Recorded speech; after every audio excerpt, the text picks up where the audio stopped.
So I am a product of the Indian education system myself. I graduated from school in Bangalore in '91. I kept thinking back to my own experiences within school, which were less than desirable. Very much back then it was teacher-directed teaching by the textbook, a lot of rote memorization for just test taking. And really the inability to engage the different kinds of learners that are in the classroom environment, those who learn through auditory means or kinesthetic means or through visual means, etc.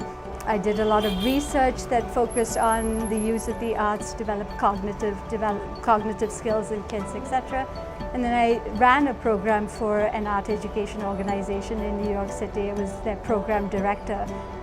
That program was in 78 schools in the city, seeing that the arts still are taught in a very specific manner. It's either for children who are talented in the arts or considered talented in the arts, or it's seen as a hobby that you do if you have spare time.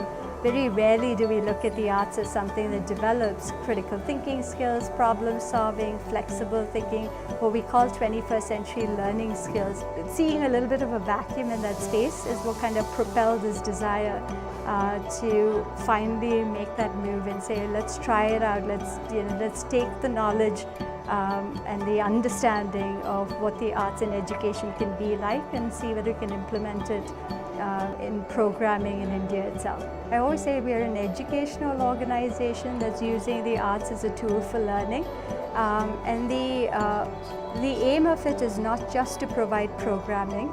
The aim is to serve children, no doubt, and to kind of provide these opportunities where again children can engage with this medium of art, but in a slightly different manner. It's also to do professional development with classroom teachers. The aim is to provide avenues to share and talk about what is possible. So we've started something called the Model School Initiative, and the idea with the Model School Initiative is to work with a core group, a small group of schools, with a core group of maybe 5 schools at this point in time.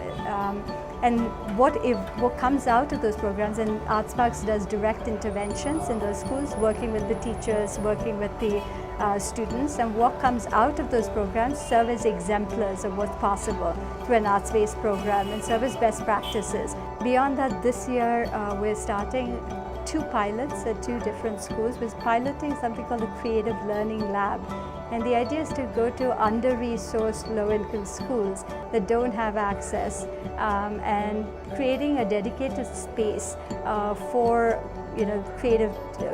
developing creative thinking and problem solving. So just like libraries exist to develop literacy, the idea of the Creative Learning Lab is to create a space where there are these manipulatives in place that develop, everything from observation skills to, connections between language and the arts, as well as, problem solving, pulling things apart and putting them back together, and just getting kids to start in a very rule-governed system of education to be able to kind of create a space for learning that's uniquely their own.